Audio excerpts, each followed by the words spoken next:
السلام عليكم ورحمة الله وبركاته. الشمع أركفوني جرجرت ومتك أشتي ومتك جاللا في ومتك كبجا أكم جرتان فيا كيسني جرتو جتبات الحمد لله رب العالمين أنسنا جرا إلى ربي.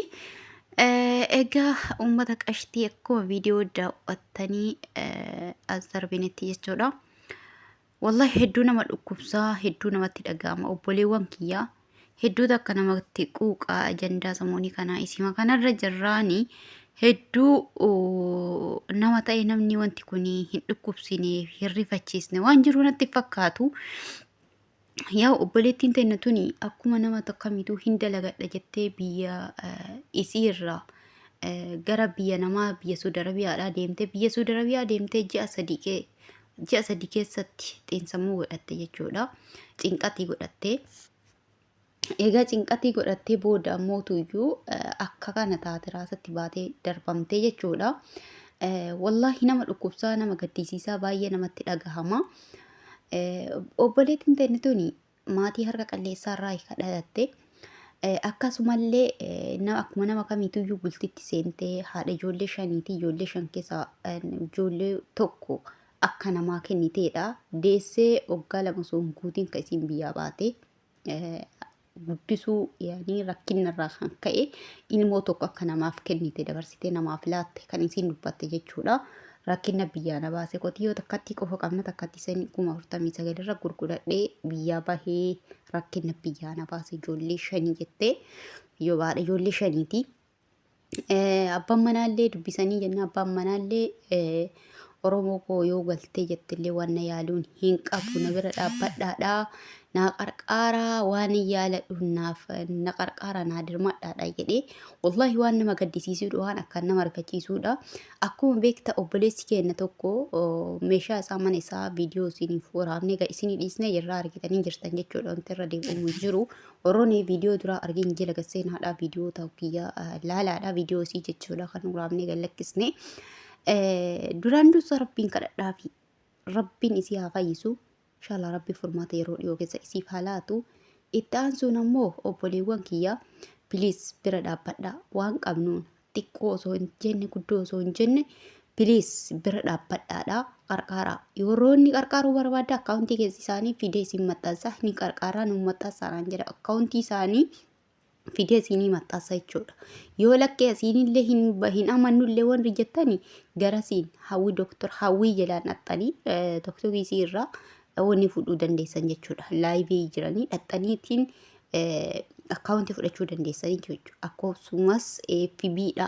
FB irraa fudhachuu ni dandeessanii isii wajjin kan maxxanfamee jiru jechuudha. Isa noormaalii fidee sirrattillee isinii maxxansuu ni danda'a jechuudha. Warroonni akkaawuntii barbaadanii obboleewwan kiyya rabbiin hamtuu akkanaan isinii saaxilini balaa akkanaatiif isinii saaxilini.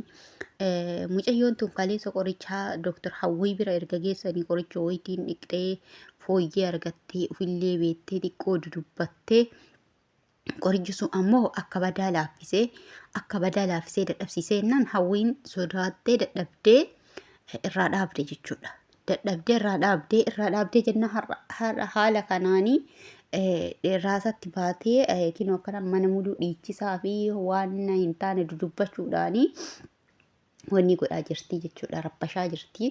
Hin yaadatta mucaa duraa viidiyoo isinii waraabnee gadhiisii dhiisne san birattillee sababa saniif arabdoonni mana inni kireeffatee ta'u keessa sababa wacaa fi dhiichichisiin lafa dhittuu fi isiin iyyituun mana keessaa baasan jechuudha.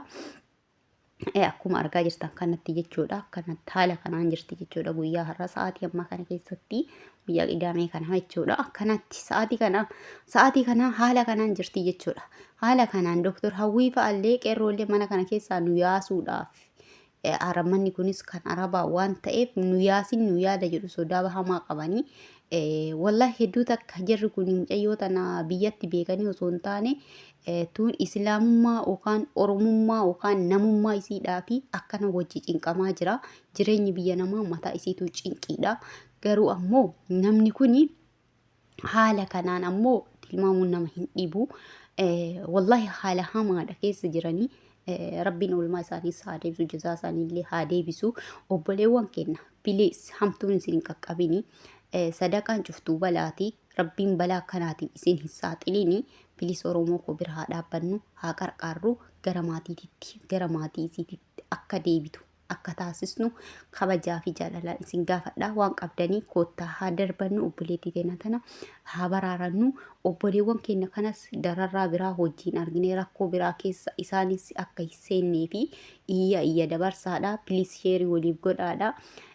Bakka namni wal arrabsanuu sa'a 24f teenna bilbila keenya gumna wanna faayidaa qabuu fi wanna wal qarqaarsaa tanarra bilis haa jabaannu, wal bira haa dhaabbannu. Laayikii gochuudhaan, sheerii gochuudhaan gatii isin kaffalchiisuu laayikii akka namoota baay'ee qaqqabuuf hin qarqaaraa. Sheeriillee akkasuma keessaanillee karaa telegiraama waasaappiidhaan keessaa sheer walii godhaa, wal qaqqabsiisaadha, keerii dalagadhaadha. Sadaqaan cuftuu balaati jedhama miree akka amantaatitti cuftuu balaati inshaallah. Rabbiin nama nagaan bahee nagaan galu haa taasisu. Obboleettii obboleessa kiyya balaa akkanaa sirraa haa qabu. Rabbiin waan dalagatti keessa barakaa haa kaa'u, harki kee barakaa haa argatu, wanti kee harki kee qabe barakaa haa godhatu. Obboleettii tiyya koottutu sadaqadhu. Obboleettii tiyya osoo taate hojii sitti haa dhagahamu. Haalli isiin keessa jirtu kuni fi ijoolleen isaan wajjin bira jirtu akka dararamaa jirtu tunillee nama ofirraa gabbaasanii akka barbaadde haa taatu jedhanii dhiisuu wallaallee. Dhiiga isaaniiti obboleettii isaaniiti obboleettii dubartiidha. Dubartiin humna hin qabdu. Isiinuu har'a cinqatii kana yaadaa fi rakkinnaa fi bararraa mana namaa irraa kan isiin godhatteedha.